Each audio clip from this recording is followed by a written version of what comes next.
Hello, I'm George Middleton, your host this evening on this podcast episode of Black Space Live.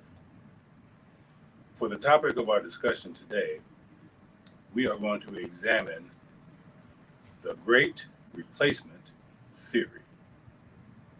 Before we get into it, I would like to take this time briefly to encourage you to like, subscribe, and share this podcast. In other words, please don't be selfish with this content. Share the love. Let's begin by introducing our panelists today. I'm sure if you are a follower of the show, you know these two exciting minds and personalities. But we will again, for those who don't know them, allow them to introduce themselves. So, beginning with Doc Locks, please take a moment to introduce yourself and tell the listeners and viewers anything that you want them to know about you. Hi, I am Lucy Higginbottom. Happy to be here tonight. Excited about the topic. Welcome, Doc Locks. Thank you. And Doc, just again, it's a great story behind your name. Would you mind just sharing again how you were given or came across the name Doc Locks? What did I say the last time? I love it. Like I was. You earned your PhD. Yeah, and I was in so if you know about the PhD process, I was in the throes of the PhD process, and one night when I was kind of beat down and dragging, I went to a friend's house, and when he opened the door, he was like, "Doc Locks, it's you." it just kind of stuck. So, and I was like, "Doc Locks?" He was like, "Yeah, you can be a doctor. You got locks, so that's what they're gonna call you." Okay. It is. And so people do, in certain settings with certain people, they immediately "Oh, Doc Locks. Okay, yeah." So that's how I got it. But yes, I do have a PhD. And PhD just stands for piled higher and deeper. Okay. I love it. Go ahead. Yeah. So the only people who call me doctor for real are my parents, and now people who report to me, but it's a big deal, but it's not a big deal, right? I don't lead with that on dates. I'm a doctor, right? No one cares. Well, there could be certain relationship contextual scenarios where that might just come into play. In some of the role playing. Y'all not follow me yet. Okay. We are. I'm just not going to talk about it. Okay. I caught it. I'm not fooling with you tonight. I got a fever. Doc, I got a fever, Doc. I think I need to laugh the mouth. Stat, Doc. I got a fever. I need attention. Stat. I'm literally right beside a hospital. Oh my God. Hey, Doc. Oh, Marvin said there's a particular type of healing. That's right. That may be necessary. That's and right. I think that a doc of your caliber would be qualified to administer said. As they say, that'll preach. I'm not testifying. Okay. I'm not amening. I'm not. Okay. Okay. All right. Mm-hmm. Well, welcome, Dr. Lassen. Thanks for sharing that story. Thank you. Penny. I am Lamar Penny Finley. I'm a commercial pilot cadet here in the beautiful, not so sunny Orlando, Florida. It's actually raining here pretty good right now, as it does every day this time of the year. I'm also a former lobbyist. I was in politics for many years. So this conversation today is, in my opinion, right up my alley. I like these kind of conversations. Yes. So, and I'm glad to be back on the show with two great minds. So, well, welcome, Penny. And the feeling is mutual. So, what is the Great Replacement Theory, and why has it not garnered the same anti and oppositional response from mainstream America as, say, critical theory. Critical theory, critical race theory. Critical race theory, yes. CRT. So let me put that out there, and whoever wants to jump at it and try to connect the dots, go right ahead. So, I mean, I'll jump it off. I'll jump the conversation off. So, the replacement theory is from the far right, represented by mostly conservatives and Republicans, and with respect to the Democrats, they just do a better job of squeaking to get the oil. They do a better job of messaging. They do a better job of complaining. They do a better job of riling up their base. And they are also lockstep with respect to, everything. They're lockstep in terms of messaging, in terms of what they want legislatively. And so when they scream about something, it gets attention. So, CRT was literally started by, the whole CRT nonsense was literally started by one man.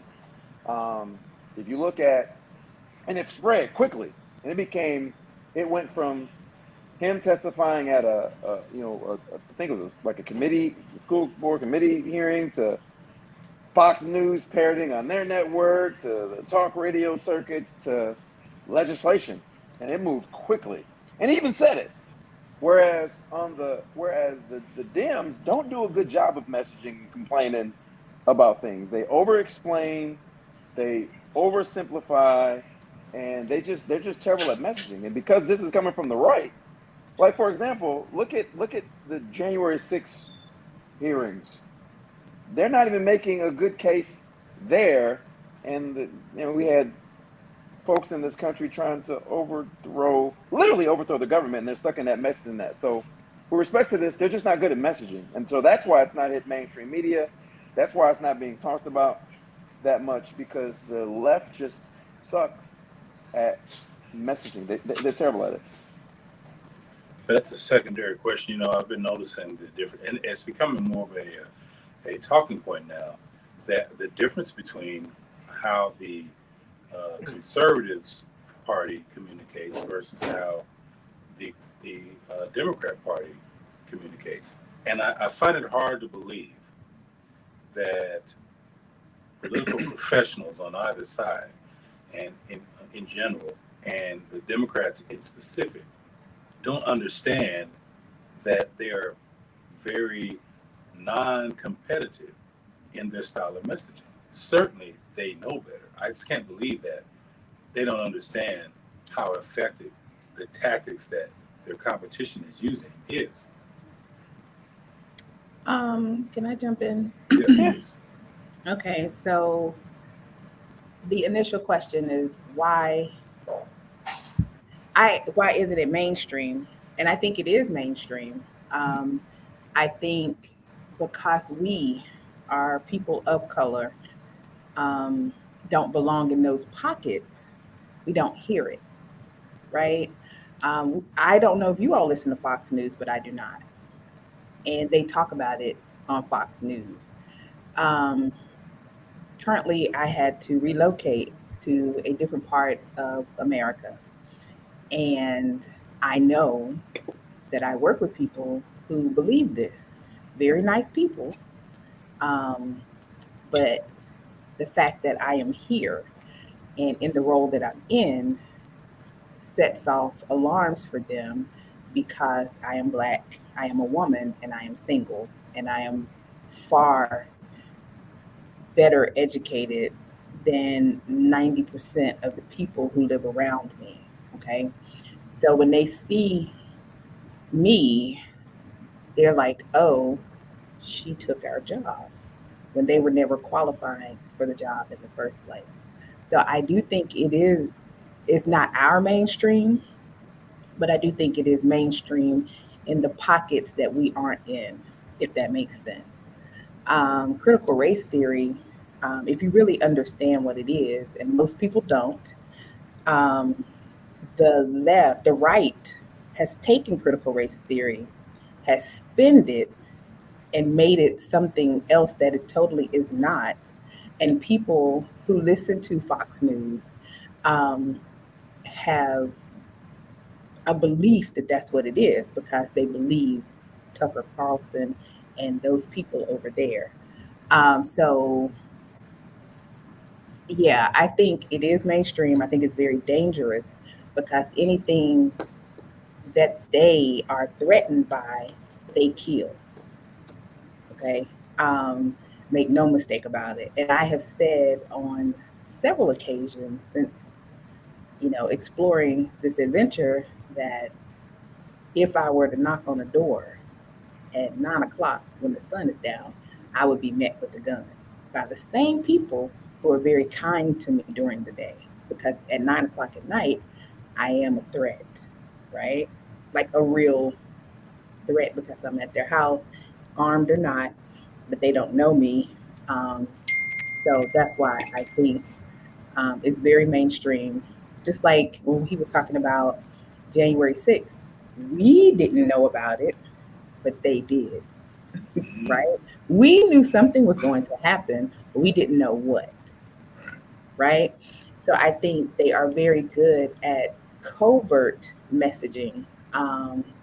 And the dog whistle that means something to them. And because we're not a part of that conversation, it doesn't trigger. We know something's going to happen. We don't know what. So I think it's very real. I think it is like just like we have a school curriculum, they have a white supremacist curriculum. And that's how they train them. Um, and it is sometimes they are trained from childbirth, and then sometimes they get them in middle school, sometimes they get them in high school, sometimes they get them in the armed forces. But once they get them, they all go through the same training um, that reinforces or makes them believe that this theory is real and true, and we know that it's not. So when I used to teach in a rural, very rural part of North Carolina, and I had all white boys. And one day when I was teaching, I like it. I had an epiphany, and because the little boy was being so rude and nasty to me, and I said to him, I said, "Guess what I can do?" And he said, "What?" And I said, "Read." And Mm. he looked at me, and I said, and I'll be honest with you, I just forgot white people couldn't read. Right? And then they went home and told his mom. But that's true because when we look at all the data, when we hear about people who are failing, it's always the black or brown boy, right? But they never talk about rural America that has the same social ills and societal ills as our urban enclaves. Okay. So in those places where they own land, but they might own an RV to put on that land, and they see people like us um, who have gone to school, who have gotten other degrees, who have gotten other trades, we aren't supposed to have those things. So, what I explained to him was Black people learned, right? So we went to school and got the job, right? And on the job, they said, well, if you stay here 5 more years, we'll pay for your master's degree. So then we went back to school and got our master's degree, stayed the 5 years, made a decision, went somewhere else. And maybe they said, if you stay 3 to 5 years, we'll pay for your PhD. That's how long it takes to get the PhD. So now we have PhDs, now we have MDs, now we have JDs, now we can fly planes, right? And they still worked at the plant. They still wanted to be farmers, and nothing's wrong with that. But once that went away, they didn't do anything to better prepare themselves or to reimagine what their future could be without the farming, without the land, without the manufacturing, right? So now they are in a state of despair and they feel like we took those things when education at the baseline and the purpose is to be a great equalizer. So for us, it worked, and for them, it's not. And that's why they're upset. Interesting. So Okay. to kind of piggyback on what you said, and I totally agree. And let me restate. So my response was, there's no pushback from the left. I totally agree with her. Yeah, they absolutely. It's mainstreamed on that side of the spectrum. They definitely talk about it. It's definitely ingrained in them. They're definitely trained on about it since from day one. I listen to it and I watch it, and it's kind of funny. It's kind of funny when black and brown communities are hit with a plague such as crack or police brutality or redlining or underfunded schools. It's the response is, well, it's because of poor choices Right. and you should have done better. But when we do make good choices and we do better, it's because it was handed to you.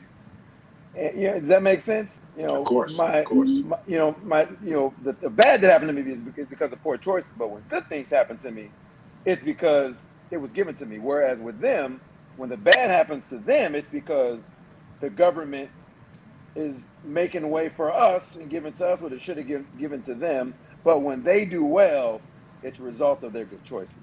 Kind of funny and So, ironic. and they don't, because they don't really understand. When I was in that rural area and they were getting free lunch, they didn't realize that that was welfare, right? And another guy whose mother was addicted to crack and he was in foster care and had been adopted, got all of these services, um, did not realize that that was welfare, right? And I had to tell him, I was like, baby, you own the system. So you talking about voting for Mitt Romney because you want to get people off the system. Think about how that's going to impact you. And he just looked at me like I had three heads or something. You So blew I his don't mind. right.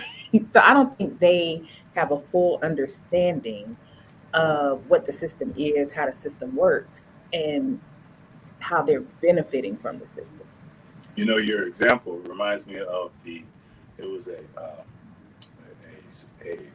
parody on one of the late night comedy shows where the interviewer went around and interviewed people who identify as white and asked them, what do you think about the Affordable Care Act Care Act, yeah. versus Obamacare, yeah. It exactly what you said, Doc Knox. It was amazing.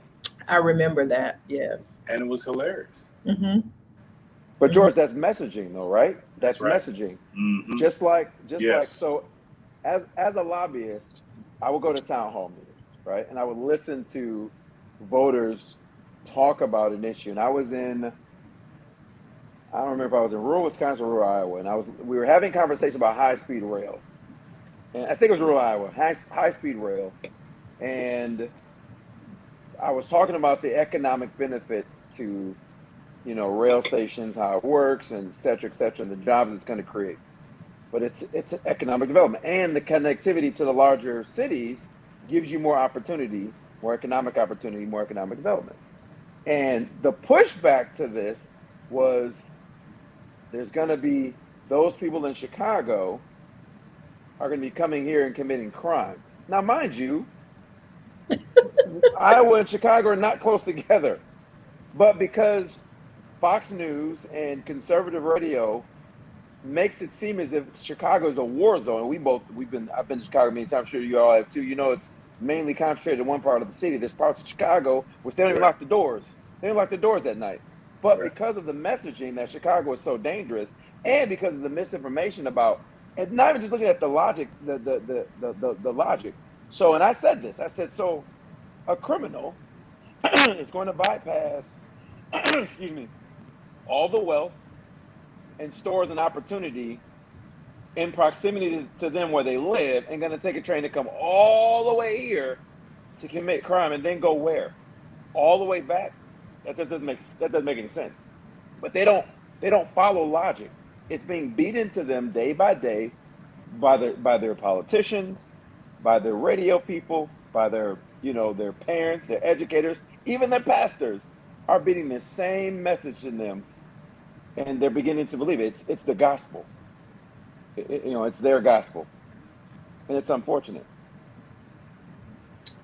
Yeah, when you talk about messaging, one of the classic tactics that I believe both parties use, but one uses it much more aggressively and consistently than the other, is a term called racial priming.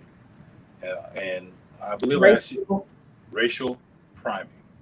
Okay. And I believe on a previous show a few years back, Penny, I asked you if you were familiar and had you heard about that use. And I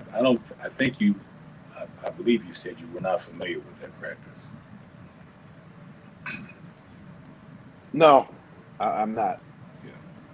Well, it's still in use, and that is credited to the Republican conservative platform because it's ingenious. They use, and I believe Dr. Locke said it, they use coded messaging to subconsciously impact the voter, specifically the white male voter population, about this entitlement piece. You know, when you talk about certain things like you say welfare or the system, you don't have to say black, but because it's been primed in our consciousness, it's been associated with black. So all you got to do is say poverty, quick image just runs right up. All you got to do is say crime, a quick mental image runs right up. And they know that. And they use that. And so they never have to say black. They never have to say race. And yet they get the same outcomes that they're desiring for. And so it's an ingenious play. Now, the great replacement theory is not racial priming. It's pretty much direct. So let me just give some background on this. Where does first of all, it came into play here more recently with it was the inspiration behind the 18-year-old self-identified white male mass shooter who killed 10 people and wounding another 3 in Buffalo. And it was in his manifesto that the decrease in white birth rates equates to a genocide. So that was his motivation, inspired by great replacement theory. Where does it come from? It has its roots in French nationalism, dating back to the early 1900s. And it's attributed to a guy, I'm going to mess his name up, Renaud Camus, a French writer who wrote Le Grand Replacement, forgive my French accent, which translates to the Great Replacement.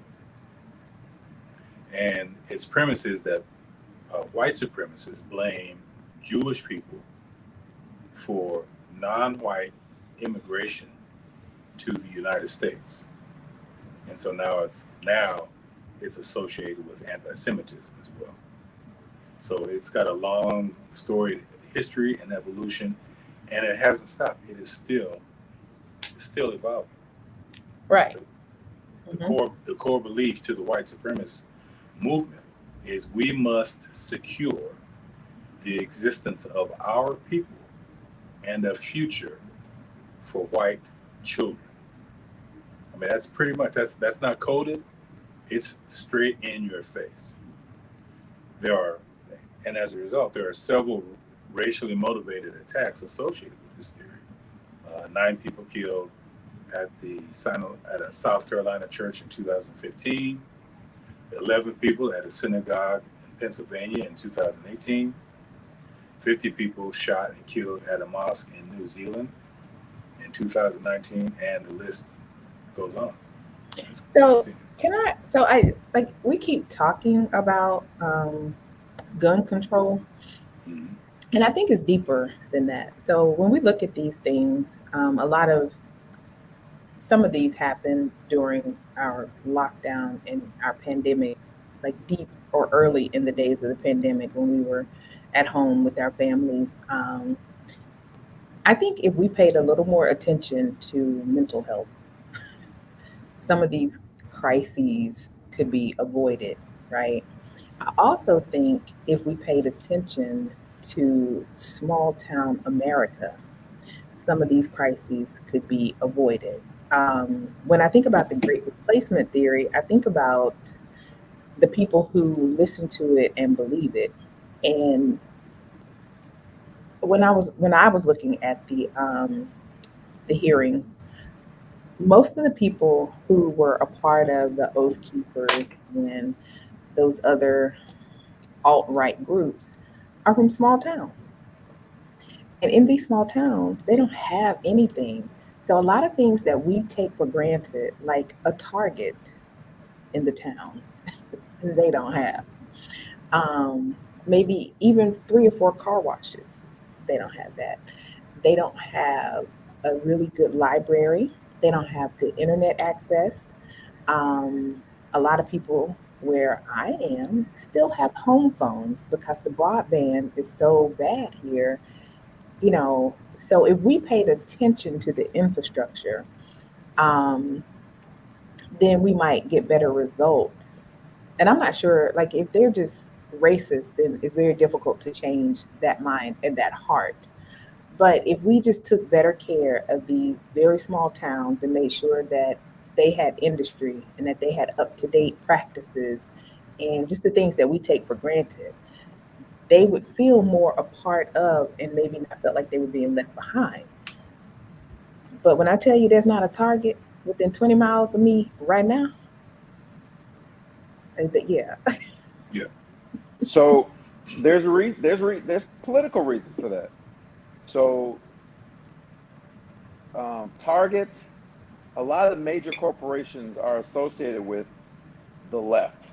A lot of those major companies, and they have to, right? They're intent on being diverse. They're very embracing of the LGBTQ plus community, and the rural communities, because of culturally are extraordinarily conservative. Politically, they're extraordinarily conservative, and they don't want to associate with them, not realizing that it would be to their benefit. And the industries that are in rural America, for example, the coal industry in Appalachia controls, those politicians, and so they push this message of, where we're going to keep doing things this way because this way has worked forever. We can't have the evil corporations coming in because they're going to bring in them and they're going to bring their morals and their values with them, and even though these things are counter to improving their lives, they kind of push back, and it goes back to messaging. You can't speak logic. Trump. I'm sorry. Faith trumps logic, and as a Christian, it hurts for me to say that, but No, I faith think faith trumps logic, and only for they have a certain deep. Christians. Well, yeah, right, but You said it again. Fake trumps logic. faith Faith. faith Okay. trumps logic. And you're in it, Doc. You've been in it, and so you've had these conversations, and I'm sure you've tried to have logical conversations. You haven't had these conversations. Well, I've had these conversations. I don't do it anymore because since we had Trump, um, it's very difficult to reach because their belief is just so ingrained in them. That's that faith piece, though. That's what I'm I don't talking know, about. faith in Trump or just faith in I'm saying, stupidity. I'm just saying that's their. So when I use the word faith, I'm kind of using it interchangeably with belief, Hmm. with Right. what they believe. And I call it a faith because that's how they behave. They behave as if it's not a godly faith, right? They have faith in their traditions. Think about it. They're vested in the Confederacy, which was a group that was only around for 4 years. How do you have faith in a group that was around for 4 years that was perpendicular to the American beliefs that you claim to hold dear to you, right? Because there's a group larger than the Confederacy that will outlast any other organization, and that group is called white. Yep. And so both of you are are overlapping in your rationale. You're using different words, but both of you are really saying very similar things here. The mental health aspect of it, the faith or belief aspect of it. But I wouldn't limit it just to rural America. I would expand this to the totality of America. The Great Replacement is a conspiracy theory that states that non-white individuals, that's the big group, non-white individuals are being brought into the United States and other Western countries to replace white voters. That's the even larger group. That's the group of importance to achieve a political agenda. And so that's why when you mention Fox News is using this great replacement theory to advance their political coded language that the Democrats want to change the demographic to fit or to take advantage of the voting base, because somehow if you're non-white, you're liberal, you're a Democrat. So there's an automatic association. Again, that's coded. That's that racial priming, right? And when people aren't aware that this is being done, the racial priming part, again, is specifically targeted for the mind of the self-identified white male. And he is very emotionally vulnerable to this concept of, I'm going to be replaced. And these are, our friends. I have friends who identify as white. Doc Locks, you're saying you work in an environment with intelligent people, and you're having this issue where they look at you, as you said earlier, and they're saying in their minds, she's got my job. So it's definitely a mental health factor here, but I would say it's on a larger scale. It's not just to those haves and have-nots. It's the haves and the have-nots based on a color identity, which is white. And once a person identifies as white, all of these things come into their subconscious, and they're now vulnerable to a range of behaviors, to include the mass murders that we see going on. Thoughts on that? I agree. Yeah, I also agree. And so there's a theory. Well, there's a few theories. There's a theory that that's one reason why there's a curtailing of abortion rights because of the birth rates. I don't necessarily accept that theory. The math ain't mathing on that theory. But you don't think so? The math ain't mathing. I think so. The browning of America. Yeah. The math doesn't work out for that particular theory. And I mean, if you white women have abortions at higher rates than any other population. No, white women have abortion. Yeah, they get more abortions, but with respect to their percentage of the population, Black and brown people get more in terms of their percent. So per capita, Black and brown people get more abortions. So right, I think that's how they slant the data. So if there are 10 women of color and 8 get an abortion, then you're right. If there are 100 women that are not of color and 85 get an abortion, you know what I'm saying? Then it still looks like we had more, but we didn't. And this is a very important aspect of the discussion. When you refer to any of the ills in the Black racial demographic, those are known as disparities. And they're outcomes of disproportionate systemic behavior. And what many people do mistakenly, some intentionally, is they attribute disparities and disproportionate treatment to the behavior of the population, when actually it's a reflection on the system of service. Right. So even though disproportionately the racial Black demographic is impacted by abortions as compared to the white demographic, that doesn't mean that they're having more than the white demographic. The white demographic is still, because they are the majority in this country, and in numbers, you can't do anything more than them. Right. However, across the behavior of abortions, the choice to have an abortion occurs across race, ethnicity, culture.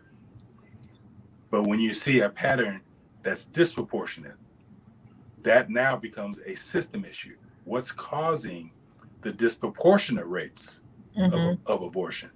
And people don't ask that question. They just automatically, because Right. of their racially coded stereotype thinking, automatically, well, that sounds like they ain't in control of themselves. Right.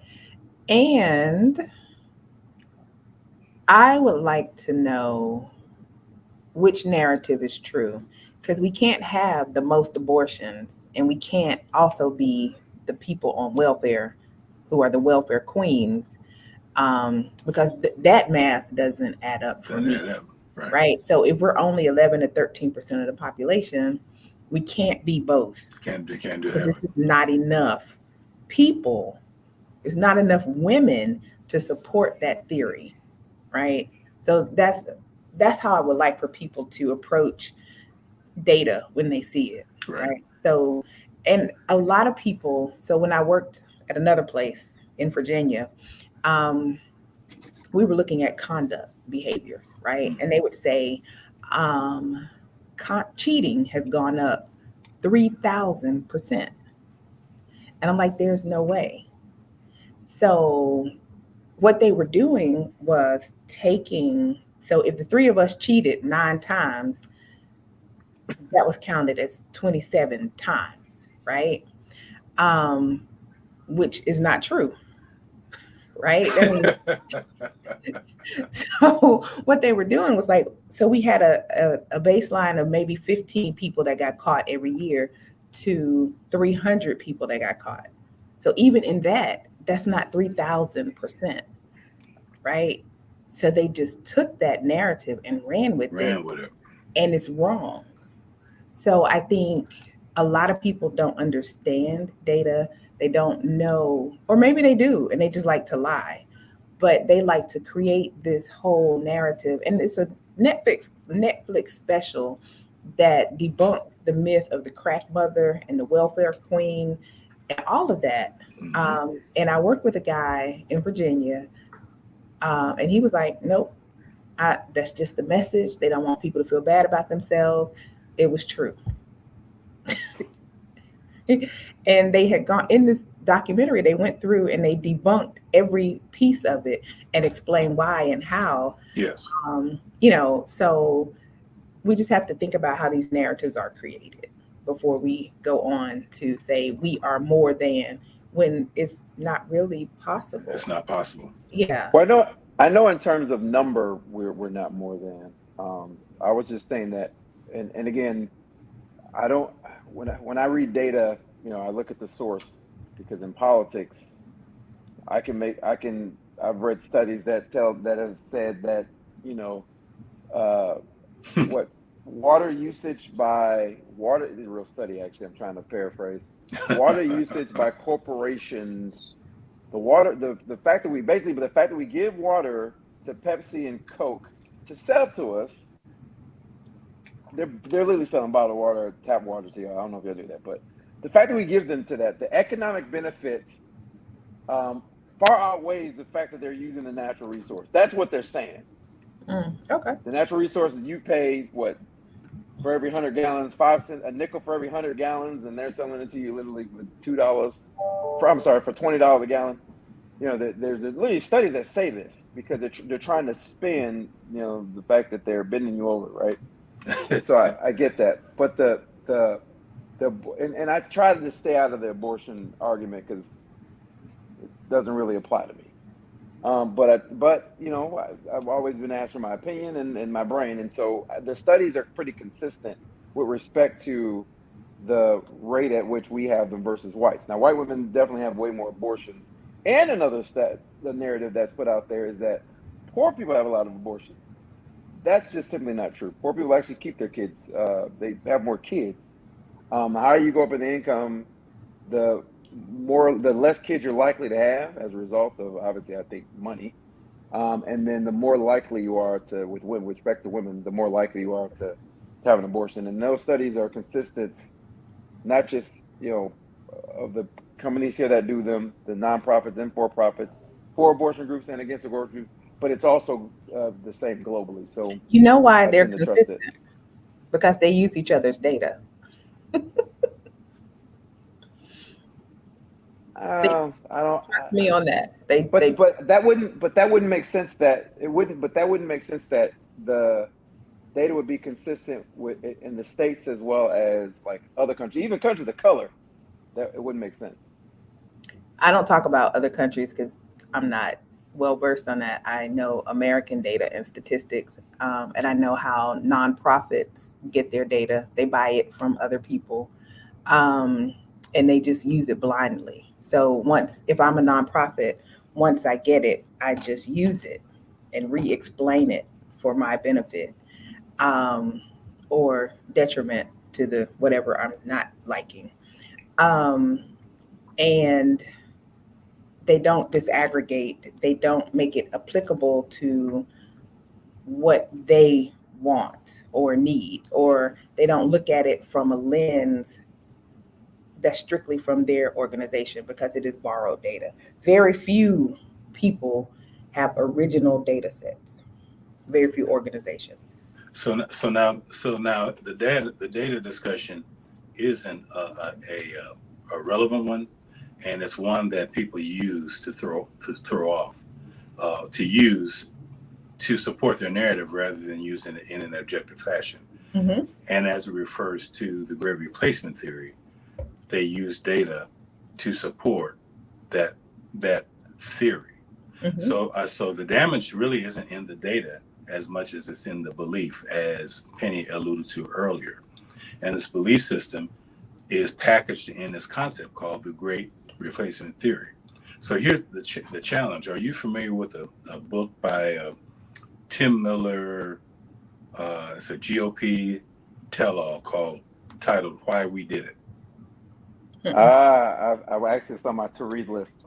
Yes, you got to pick that up because that's on my to read list. The great replacement theory is woven all throughout the psychology of why the conservative mindset fell prey and has attracted through the previous administration's reign the increase of white nationalism, Mm-hmm. which has propped up the great replacement theory. And what's ironic is that those on the right will somehow accuse the Democrats as being the true racists, Mm-hmm. because they never say the conservatives never say the word. They hardly ever say race. They hardly ever say black. They hardly ever say white. They use all of the words associated with that. Mm-hmm. Immigration, and that's what you hear Tucker say all the time. Immigration, Mm-hmm. and he won't say the white replacement theory because that's what it really is. Mm-hmm. He'll say the great replacement theory. And so the larger challenge here is, how do you combat an ideology? Because that's really what this is. It's an ideology that's set to racially prime one group against another group, and it's actually killing people. This is actually clinical, and that's why I asked the question at the onset: why isn't the great replacement theory, I call it WRT, getting the same type of anti and emotionally provoking response as critical race theory has been getting? People are freaking out because they feel like it's being taught in schools. Well, here you have an 18-year-old who was able to legally buy a gun, right, and kill up a bunch of people, and write in his manifesto, the reason I did this is because of the great replacement theory. And I have not heard a peep from any of the stalwart conservative representatives that have been so vocalized in attacking critical race theory. Where is the energy? And Penny, maybe you can give us the mindset here. Where's the energy? Where's the rebuff for these supposedly God-fearing American political representatives looking out for our country? What's going on here? So, as a Christian, I am offended that conservative politicians use God so much when they behave so ungodly. It offends me, and I say it all the time.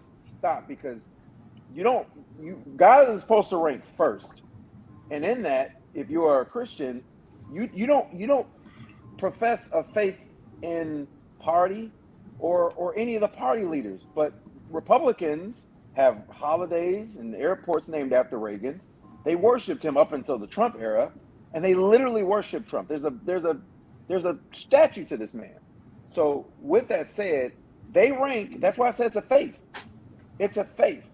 So they rank their political agenda higher than the Christian agenda. So, for example, yes, you may have a loss of life, but that Second Amendment, that Second Amendment that's what's the gosh, I'm a Christian. I can't freaking think of the 10 laws, the 10 commandments. 10 Commandments. That is a commandment that outranks the 10 commandments. That's on their commandment.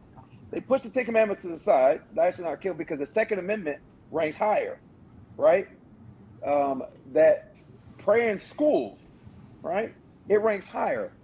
The things that are central to the Republican belief, and I'm going to say Republican and not conservative because I want to make the differentiation, because I got you.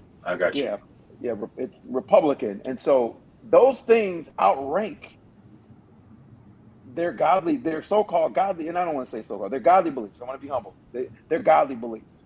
They outrank them, and so you can't. That's like me in church. I'm in church, right? And they talking about going to the club, right, or drinking or whatever it is, the ungodly behavior, right? In church, my godly beliefs ain't gonna let me admit that I like to do those things, right? Because I don't want to. I'm around the Christians. I can't admit it. It depends on what church you go to. Well, true, but you know what I'm saying. I can't. I'm not going to admit it out loud, right? And so, yeah, they was drinking because I was drinking with them, but I can't admit it. And so, for Republicans, yeah, there's loss of life, but dang it, we got a Second Amendment we got to defend here. There's loss of. We get abortion, they get abortions too, but I got to be pro-life. You see what I'm saying? Because it ranks higher. That's their faith. That's what they believe, and they believe it to the core. And I've made this argument many times. That is a greater belief to them than their belief in the Christian God. It is, because your faith is, what is a man? A man by his tree. A man by his works. Fruit. Yeah, a man by his works, a tree by his fruit.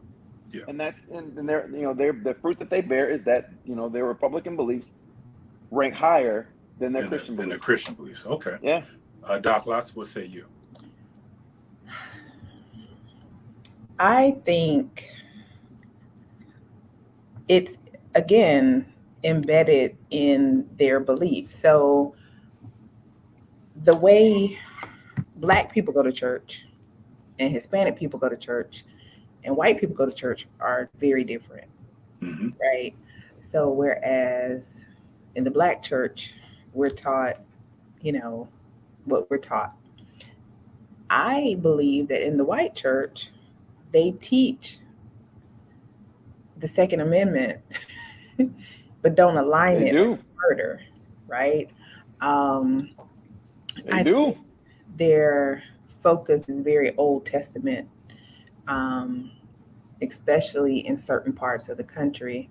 And I think more than anything, white people think they're going to heaven just because they're white. And they get extra credit for paying tithes and going to church on Sunday, right? So as long as you go to church and you are good people, then you're going to heaven. So that's what I think about that. So I think it's a part of, they have just put it in their, I just think it's just like racism is embedded in all they do, intentionally or unintentionally. I think the Second Amendment is too. And they have twisted it to believe that people want to take that away from them. But I think that's why, because they control the media, right? We don't hear about the replacement theory in a way that it is alarming. Right. And they aren't connecting the dots. But I look at MSNBC, and those people connected the dots and had a very long conversation about this topic, and did a very good job on it. Um, but when you were talking, what I thought about was yesterday, the guy, the officer who was hurt, and now he can no longer be a police officer. Yes. Yes. And he got an apology from the guy who hurt him. And today on the Today Show, he was like, I mean, yes, he apologized, but he has to take that up with his God. And he said, these people, talking about the Republicans, will say that they are for God and they are Christians, but when it's time to stand up and be a Christian, they always vote against what's a real Christian value. And that thing struck me this morning because I was like, he gets it, right? He really gets it. And he finally said it. So my friends and I have been saying this for years. We're like, don't people see this? So, and I can't remember his example, but they did something yesterday that could have helped a lot of people, but they voted against it. And he was like, everybody wants to say, thank you for your service for veterans, but nobody wants to send the money to support the veterans. And I'm like, yeah, he's got a point.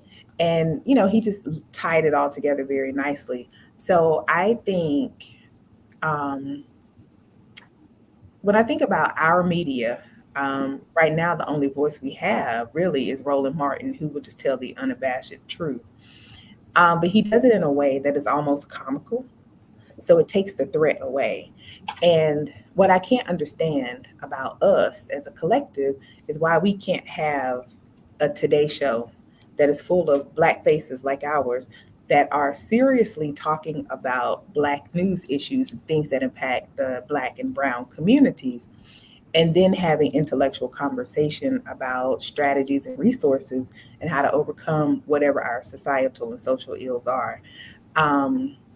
So we can talk to people about critical race theory and what it really is. So we can talk to people about this replacement theory and what it really is and how it is impacting a lot of things that we're doing. So we can just talk about things. Like, why can't we have our MSNBC that is full of Black journalists with serious topics? A lot of things that we are given from our community is watered down, and we always got to cat and high five and all of that. Nothing's wrong with that in its place, but when we're trying to convey a certain message, then and then we have a tendency to be loud, right? Like, we got to overtalk each other, and so a lot of things are lost in our delivery of it. Right. I think if somebody were to sit down and really say, hey, this is what this is how it is impacting you, and here are 3 things that you might want to consider. So this is how you protect your children, this is how you protect your home, right? And this is how you handle it on the job. So let me try to tie in what you a great question you asked. Why can't we have our fill in the blanks? And what you both aligned on with regard to the use of faith. And I'll start backwards. That the question that you asked is the answer to that question, I believe, is that it is because our racial demographic suffers from the same ideology that they suffer from. It's just in reverse. And we ultimately end up supporting the very thing that we say we're against. And we're doing it to ourselves because we're operating on the same ideology as those who created the Great Replacement Theory. And then as you bring in the religious part of it, if you think about it, that was the first replacement theory. And I call it JRT. Jesus replacement theory? Right. When they made him white and blonde hair and blue eyes? Exactly. Yeah. And so there's definitely historical precedence to that, but yeah. So there it is. That was the first replacement theory. Now, when you have everybody believing a picture is worth 1,000 words. See where you're going. I see where you're going. And you have everybody believing that here's what he looks like. This works subconsciously. So just like I said, the racial priming is subconscious. That's how this works. It's easy to see the KKK guy, the Black Lives Matter person, because they're right out front with you. They're saying it's this. But what we're not aware of is the person who's masterfully using this ideology without ever saying the words of color or race itself. And so when you paint Jesus, who's living in desert and sun, as a fair-haired straight, right? Right. And you make movies. Who was my man who played Moses? Who was the first Moses? Charlton Heston. Yeah. I mean, that's seared in my subconscious. I grew up on that. I grew up on the white Tarzan. I mean, I believe Tarzan was white. Hey, the Passion of the Christ Jesus was a white guy, wasn't he? Yes. So was he? I thought he was like Albanian or something. I don't know. Pretty much white. So the thing is that the replacement theory begins with how we see ourselves. Mm-hmm. Taking on this identity of color, you're automatically replacing your authentic self with the self that they want you to see. And when you frame things in color, then that makes those who know what the psychology behind color is all about, you are right now for their mental manipulation, because you've accepted a label of color and all of the things that go with that. And if you believe that your identity is white, it doesn't matter how Christian you are. It doesn't matter how cool you are. It doesn't matter how much swag you got. He's pretty cool for a white boy. It don't matter. Deep in the recesses of that white identity mindset, he's going to have to grapple with the fact of, dang, why is Penny doing better than me? And he may not really want to do that. He may really not, he may hate that part of his thinking, but they all have to address that. And that is why this great replacement theory is so effective. That's why Trump is so effective. He speaks white. Yes, he does. Very well. He's the white. On both sides. He's the good people on both sides. Yes. He's the white whisperer. There's a movie on Prime called The Boys. I don't know if you've watched it, but if you do, there's a scene on here because they kind of take some jabs at the previous presidential administration with these characters. And there was a scene where this person who subconsciously is comparable to Trump, the Trump personality, mm-hmm. He's coming out and saying, you know what, screw it. I'm going to say what I need to say. You can't hold me back. I'm going to be me, pretty much like what Trump does. And the people that were watching TV, it showed this white man who's married to a black woman. He was just sitting eating Cheez-Its on the couch. And when this Trump character started speaking, he came to life. And you could just see him embracing the words of this white ideology with his black wife sitting right behind him. It was a powerful scene. But that white identity, male mentality, is the most vulnerable to the great replacement theory ideology. Thoughts? I think it's true, and I think it's 8:00. I have a friend who is a researcher by trade, and he wrote a book, and a chapter is dedicated to the angry white man and why they are angry and how they're acting out. And he talks about how he doesn't call it the replacement theory, but he talks about how their lack, for lack of a better word, or their inability to see themselves in different places has this rage. And the only thing they know is to get a gun and to kill people that they think are hindering them. And it's so profound. And it's wild, right? Like, wow. Yeah. So I think. But that's, go ahead. Go ahead. I mean, I was gonna say, but that's what the Europeans did. mhm, Prior to them colonizing the world, they fought the hell out of each other. mhm. They literally, it's ironic that they call that the nickname for natives is savages, or they call people savages. That's literally what their ancestors were. They were savages. They Mhm. literally fought and killed each other. And Little all land, we little resources. That's all they did. Fight, fight, fight. and all we do is mimic their behavior. That's it. Yeah, that's a whole other show. So, Whole other show. so since we've been warned, we've been given our warning shot that it's 8:00. I want to close this show on the question. Uh-huh. You don't necessarily have to answer right now, but a question for us to consider that may lead us to further discussions. It is clear that the Great Replacement Theory, the white nationalist movement, is growing. Mhm. There is a significant chance that Trump will be definitely running for office and potentially back in office. But either way, whether he gets in or not, the gates have been opened for overt white nationalists. Mhm. So the question now becomes to our community in particular, the racial black demographic. With Great Replacement Theory run amok, how does the black racial demographic protect itself and move itself forward in spite of this growing theory?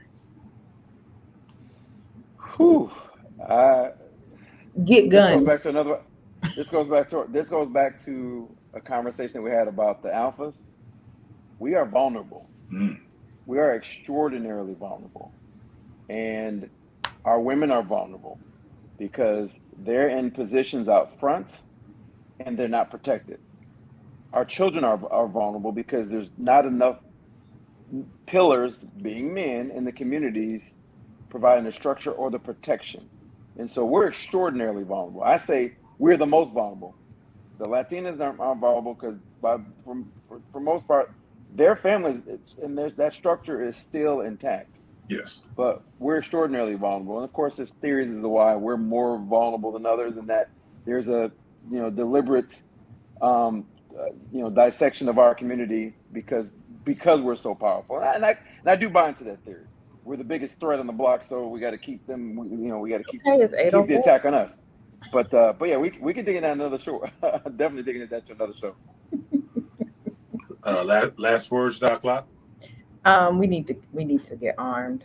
A lot of people. I got this sudden interest in the Israelites, the Black Israelites. The Black Hebrew Israelites. Mm-hmm. Yeah, Because they don't play. I'm not trying to join or anything, right? Like, I just want to know more about what they do and believe. I'm gonna save you some time, Doc.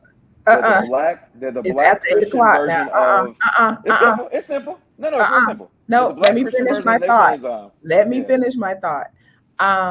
But they preach that we should be armed and we should be ready. So, and I also feel like the Muslims do a really good job, like the Fruit of Islam, Mm-hmm. of training young men in protection. Mm-hmm. And, so I think that's what we should do. If we want gun laws changed, all we need to do is buy guns, start buying guns, start buying AR-15s, and in a year, we will see massive gun laws change. Because as long as they have them, it's fine. When we want them, it's not fine, right? If we want them legally, it's not fine. So I think we are slightly vulnerable because I think a lot of people have decided to arm themselves. But we also need to be in alignment with or have one thought about how to protect each other and ourselves. So that's where I'll stop because it's 8:06. Okay, so just to wrap that up, Penny suggests that we have to address it from the male role perspective, and Doc Locke suggests that we need to bring in a physical protection through ammunition. Mhm. And I don't think that those two perspectives are at odds with each other. I think they can actually correlate. And I think there are a few other components to add to that. Real quick, single mama drama, no drama just popped in and said, I don't think that Trump is leading the white nationalists. I think that they are just using him as a figurehead, and possibly so. You know, Trump did crown himself the chosen one. Right, he did. And they believe that. Yeah, he crowned himself the chosen one. And So I want to leave that question out there for the listening audience, and I would like you to kind of think more detail. Possibly we come back and you have another discussion on the components of making the racially Black demographic more resilient against the onslaught and continuing growth of the Great Replacement Theory. Definitely. Can I get one shameless plug before we log off? Before yes, sir. Show? So I'm starting a podcast series called The Practical Christian. Oh, wow! I'm going to start it in Clubhouse. Eventually moving here into Black Space, but its first show is Friday night at 9:00. So if you're on Clubhouse, I'll be on there. I'll put a link. Congratulations. Put a link in the chat. Yeah, it's a little project I'm starting on my own. I'm sure that's going to be very, very interesting, very provoking. Yeah. And the name of it again? The Practical Christian. Okay. Practical. The Practical Christian. The Practical Christian. Okay. I like that. And I'll explain why I started on the show. Okay. All right. Well, everybody, this has been a great discussion. Thank you, Penny. Thank you, Doc Lucy Lotz, with your intelligent self. Oh, wow. Thank you. And this has been another great edition of Black Space Live. We hope to see you next week. Until then, we'll see you on the other side. Bye.